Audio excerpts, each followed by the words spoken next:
Men Real favorit deb o'ylayman.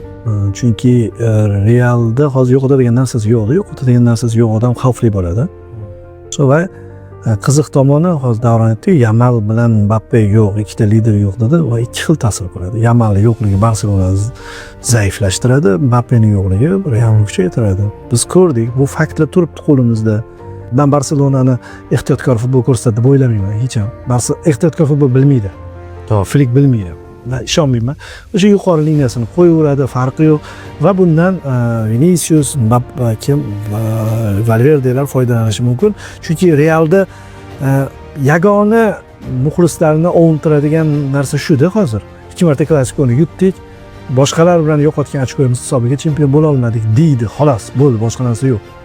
Va bu Barselonaga ta'sir qiladi baribir. Sal bo'lsa ham alam qiladi. Shuning uchun Camp Nouda chempionlikni nishonlash, keyin durangni o'ylash ham zarar qiladi deb o'ylayman Barselonaga. Ya'ni o'ylab turadi-yu, ha durang bo'lsa bo'ldi degan narsa. Realda boshqa variant yo'q. Faqat yutish kerak, hujumkor futbol ko'rsatish kerak va Arbeloa ham har holda ketishdan oldin eshikni qattiqroq yopishga harakat qiladi.